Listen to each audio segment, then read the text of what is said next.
This is the real-life mystery of Brian Shaffer, a bright, charismatic medical student at Ohio State University who disappeared in the early hours of April 1, 2006. But this isn't just another missing person story. What makes Brian's case so terrifying is how utterly impossible it seems.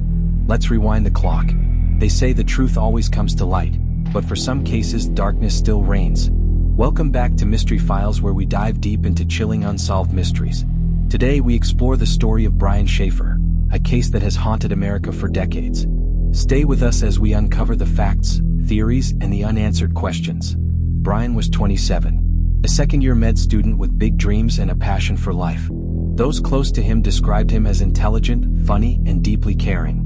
But beneath the surface, Brian was carrying pain. Just 3 weeks before his disappearance, Brian's mother, Renee, passed away after a long battle with cancer. It devastated him. Yet he tried to stay strong, leaning on his girlfriend Alexis, his younger brother Derek, and his father Randy. Spring break had just begun. Brian and Alexis were planning a getaway to Miami. Everything looked like it was moving forward. He was even considering proposing on the trip. But that trip would never happen. On March 31, 2006, Brian met up with his dad for dinner. Randy would later say that Brian seemed tired, probably from cramming for finals, but he was in good spirits. Later that night, Brian went out bar hopping with his friend Clint Florence. They started the night around 9 p.m., moving between several bars near campus, eventually ending up at a popular college spot, the Ugly Tuna Saloona. At 1:15 a.m., Brian was seen on the bar's surveillance camera, entering through the main escalator. He was laughing, smiling, chatting with two women near the entrance. Then he walked further inside, and was never seen again. There is no footage of him leaving the bar. Let that sink in.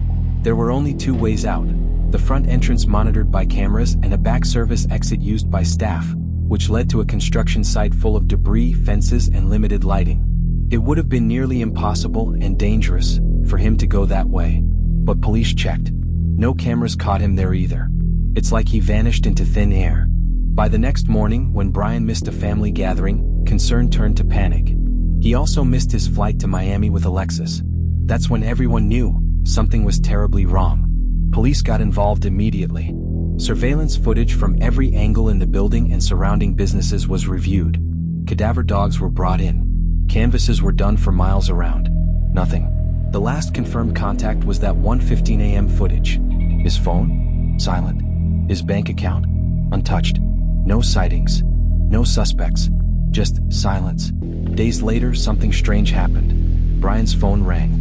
Alexis had been calling it repeatedly since his disappearance, and it had always gone straight to voicemail. But this time, it rang. The phone pinged a tower in Hilliard, Ohio, about 14 miles away. Police searched the area but found nothing. Experts later said the ring may have been caused by a glitch, or the phone briefly powering on. It gave the family a tiny shred of hope. Suspicious behavior and lingering questions. Brian's friend Clint was reportedly the last person to see him that night. He gave a statement to police, but what raised eyebrows was his refusal to take a polygraph test. Brian's family and Alexis begged him to, but Clint lawyered up and never cooperated further. His attorney said he had nothing to gain from continued involvement. Was he hiding something? Or just protecting himself from a legal nightmare? No evidence ever tied Clint, or anyone, to foul play. But the suspicion remains. Tragedy strikes again. In 2008, while working in his yard during a windstorm, Brian's father Randy was struck by a falling tree and tragically killed. He died never knowing what happened to his son. Many believe Randy took secrets, suspicions, and heartbreak to the grave. Brian's younger brother Derek now carries the torch, still hoping for answers after nearly 2 decades. Theories that won't die says: 1. He faked his own disappearance. Some believe Brian, devastated by grief, wanted a new life. But he had no history of mental illness and he loved his family deeply. Why would he vanish without even saying goodbye? 2. He died in the construction zone. The back exit theory, that he stumbled out, drunk, fell, or became trapped in construction debris. But the area was thoroughly searched. No evidence. No blood. Not a body. 3. Foul play inside the bar. Could someone have harmed him inside the bar? Could he have been taken out through an unmonitored path or even hidden? No signs of a struggle, no witnesses. But the lack of footage still haunts investigators. 4. A random crime. Could he have left somehow, been abducted or attacked nearby? Again, No signs, no leads. To this day, Brian Shaffer's disappearance remains one of the most baffling cases in the United States. A reward still exists for any information. His photo still circulates. And that eerie footage of him walking into the bar remains burned into the minds of true crime lovers everywhere. Because no matter how you look at it, he walked in. He didn't walk out. And no one, not family, friends, police, or experts, can explain how. This is the strange case of Brian Shaffer.